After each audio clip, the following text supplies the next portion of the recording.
he's still going to be able to pick the best choice, and it's not easy to do so because of the plethora of options you have. Even when you knock Dhalsim down, right, ever since they introduced Wake Up Drive Reversal, you do have to consider a couple of things, because before it was just perfect parry and a backdash and a hope for a dream. But now, he's got to mix things here as well. He does do Wake Up Drill Kick, so if you want to shimmy him and try and punish that, you can do so. I want to see if Limestone uses a little bit more fireballs, because he didn't do that against Mena RD, because it was a much different character in terms of archetype.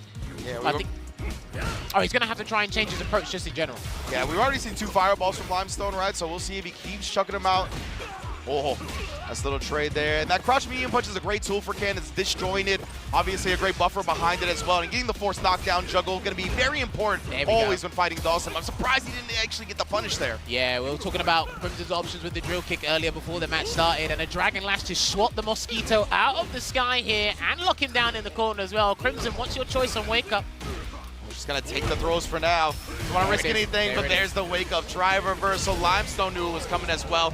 And even before the buff to the drive reversal, Dhalsim's were the ones using it the most anyway. And this is the thing, right? Because he has to be careful as well, because if Limestone waits, you do the drill kick, you got... Oi! Yo! Sometimes some things happen and it deletes our point on commentary. That was ridiculous. Hey, Limestone, what did you drink today? Maybe not. All right, side swap here from Mr. Crimson. He's got to make sure it counts. Oh, I love that juggle as well, getting the proper Ogi afterwards, trying to bait something out. We saw how aggressive Limestone was on Wake Up against Mena. Brother, why are they... Nah, he hasn't been caught out by this stuff today. Mena couldn't do it. You definitely can't do it. And your punishment is going to be down 1 game in this best of 3. Man, made no bones about it right there. Hits the DI. Fierce into the level 3. Business handled. 1-0. And Limestone continues on this momentum. That's interesting because then Mena had a good time because obviously he was utilizing the jabs and the scissor kick pressure and he planted the bomb. Dhalsim doesn't move as fast. He moves it differently. He's elusive in his own right. But Mr. Crimson has to figure out how to open him up without sacrificing too much. Yeah, Mena had great success, like walking up and jabbing just to keep him at bay, right? Keep him tamed. Dhalsim doesn't have that luxury. Such slow walk speed. The jab's not going to act the same way. But he's off to a great start here in this round at the very least. Trying to get that perfect parry. Added a great defensive sequence there from Limestone. Low on drive gauge here, but at the expense, he's able to get out of the predicament before Crimson throws him right back into the corner. Yeah, that was a clean punish on the stick kick attempt as well, but Mr. Crimson actually avoids the punish counter throw by dashing out of that parry, so well done from him. Teleports in. Good throw tech there from Limestone. Oh, beautiful teleport right there, and Limestone. A little bit strange. Maybe that was an execution error because of the teleport on the other side. I don't know. Now you have to remember as well, he swatted Crimson out of the sky when he tried to do a float before, so I don't know if he's like kind of like hell-bent on trying to get him out of the sky every time he does that. You can't commit to some of these dangerous answers because Crimson still has aerial actions, right? The teleport, the yoga comment, all this stuff. Absolutely. Good block of the overhead from Crimson as well. Now he's going to be able to establish that space that he wants to play at again. And more importantly than the space, the pace and the tempo of the match. Oh, yeah, okay. Every time he sees him actually start rising up for the float, he'll immediately go for drive rush light punch. When you said hell-bent on getting him out of the air, that was accurate. Like, there was no type of thinking. Like, that is what he's looking for 100%. He wants him to play honest on the ground so he can crouch fist one of those limbs again probably later. Yeah, exactly. And Limestone just throwing this man till his health bar is gone, and we're going to do it again. Yes, and Mr. Crimson knew. Slide afterwards. Perfect spacing after the tech throw. He's got to keep him here. You want to watch out for your drive gauge, Crimson. Throw. And he's got one of the most dangerous corner pressure in the game, by the way. Don't sleep on this character. He's got tons of situations that give him massive frame advantage. Most definitely. And you can see the previous game against Mena is really affecting Mr. Crimson's decision-making, not going into the full super chip. Avoids, and somehow, some way, the scramble. Too much frame advantage on the drill kick. Yeah. He actually spaced that incredibly well, very meticulous with that spacing there, but that was actually to his own demise. Yeah. And that's what Burnout does inadvertently in this game.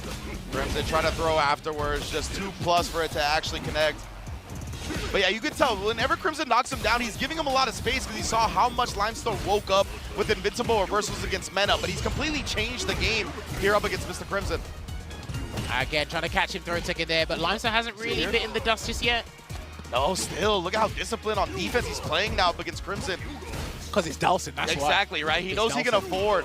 He knows that Dhalsim isn't just going to explode his health bar. He can afford to play these disciplined defensive decisions, and now the late tech does get him out, but the landing recovery gets exposed, and Mr. Crimson is going to expose that all the way to a W on his side. There you go. Merciless Yoga is going to get it here for Mr. Crimson to equal things out here, and I understand We take our risk assessments. We understand the risk reward here. But like I said, I can't stress this point enough. If you sit down in training mode with Dhalsim and see what he gets after that throw, it adds up and it's annoying. Every single situation is annoying afterwards. 100%. And Limestone, players end up getting a little bit greedy sometimes, jumping out of the corner, wanting to make the opponent block their jump in, and it's susceptible to landing recovery because of that. If he empty jumped, he wouldn't have gotten hit.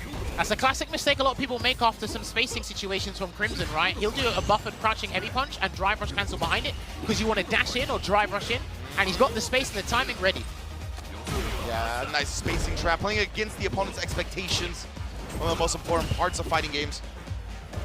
He jumped in instead of backing away, waiting for Mr. Crimson to trade a limb there. I think he should back away and let Mr. Crimson throw a limb, but he might float instead. Right now, yeah, Crimson is not being too antsy with the limbs though, right? This is a very disciplined play. We saw one there and then crushing the run. He's in. All right, there you go. Gonna get the snap kick there off of the Jinrai. Good blocks there from Crimson, and the down back median kick conversion gets it there. He had to wipe the sweat off his brow because that could have gone south real quick.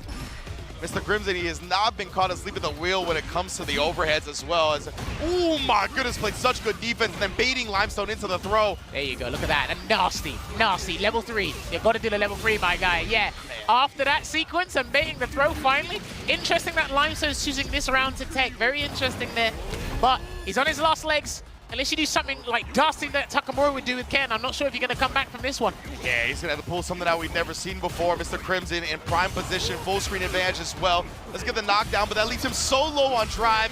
Good luck, my friend. Monsieur Crimson taking the set 2-1 over Limestone. And, you know, he was teching even early on, right? We didn't see Mr.